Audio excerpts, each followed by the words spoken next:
So you're a businessman, and what is this, why are you interested in education? Yeah, I am interested in education because education is the foundation for everything in society. I think teachers do not get the appreciation, the validation that they should in society. Every CEO, every president, anybody that does any leadership role that is not in education was taught by a teacher. And I think we have to now bring it back to the very basics that if our country is to be great, how do we ensure that we're raising up a generation who understands that education is the equalizer for everyone? And once a person receives an education, that's their hand on a ladder, but they pull another generation up the ladder with them. And I think that's the profound thing. That's why I love education. And as a business person, I wouldn't be here today if it wasn't for Miss Rita Lankus.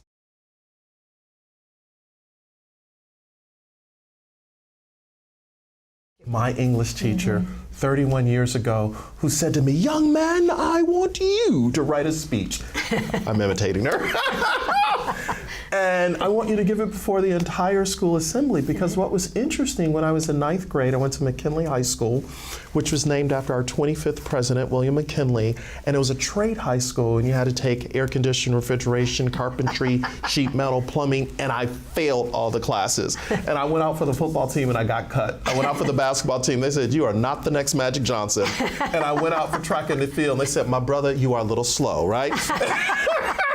So my self-esteem was this big. But when I went to Bennett High School my sophomore year, Miss Rita Lankus saw something in me. And I recognize today that I wouldn't be doing what I'm doing if there wasn't an educator who put their finger on me. But it didn't stop there.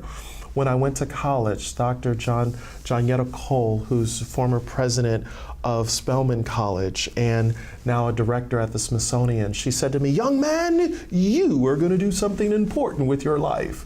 And yet another educator who left an imprint on the canvas of my mind. So I am doing this work not just because I'm a business person.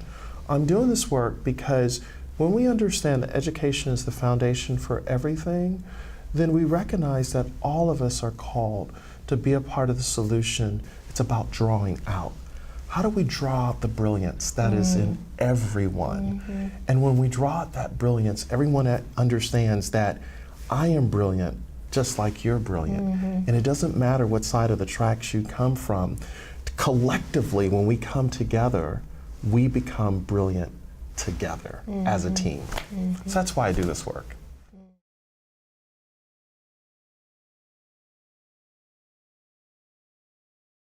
What is it about the word brilliance that really attracts you? Because that's kind of one of your branding pieces, brilliance. Sure. So a lot of people often ask me, why do I talk about brilliance? And it's been a part of my journey forever.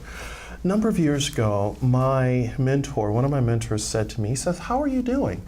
And I said, "You know, if I had white skin, blonde hair, and blue eyes, it would be very easy to succeed in America." And he said to me, "What are you talking about? You weren't born to fit in. You were born to be brilliant."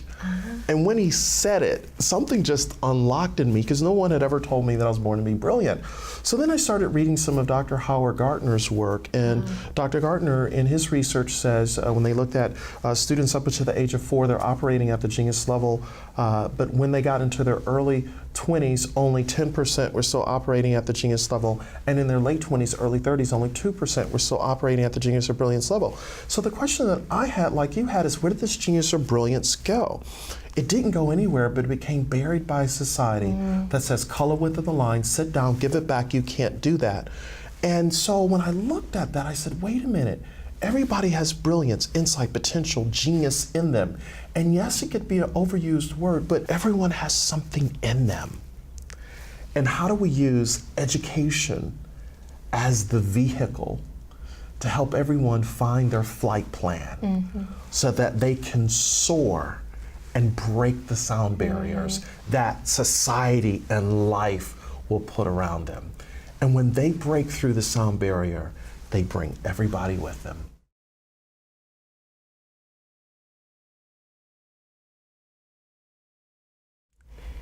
education is doing a very good job for more than half of our children. Yes.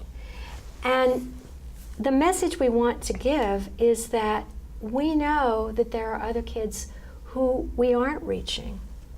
And it's digging in, finding those brilliant places within ourselves, or finding out what are the barriers within ourselves, what are the barriers in our school that keep us from engaging some of those children who aren't now engaged. I mean, a lot of the kids are, they're just going one foot in front of the other. They don't really have goals.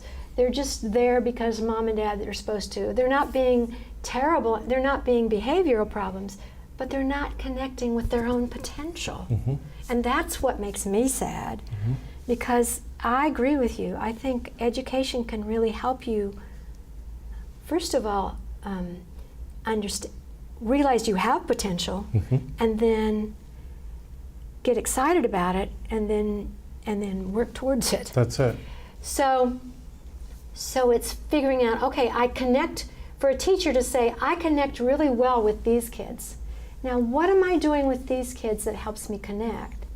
And then there's Johnny and Joey and Susie over here, and how can I reach them too? So it's not like you have to throw out everything, because we're doing a lot of really good stuff. Yeah, yeah. And when you think about it, in education, a job is what you're paid to do. Oh, yes. But in the context of what we are teaching, releasing leadership brilliance is what you're made to do. Yes. And when educators make that distinction, I believe they recognize, like you have, that education is a calling to impact the least, the last, and the often forgotten. That is the essence of education. How do we make sure that no child falls between the cracks and doesn't feel the love that they are valued, that they are celebrated?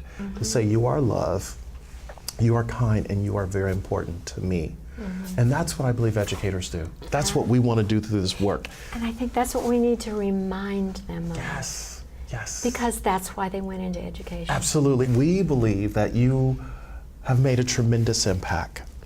And we are just coming alongside you as supporters, as friends, as advocates, to just give you another framework to think through. Because everything you need, this is what we believe, everything you need to succeed is in you or around you. And we're just introducing you to a new methodology for you to consider. New process. And we want to build, we are going to offer you also support so that you can step into it, try it out, see how this works.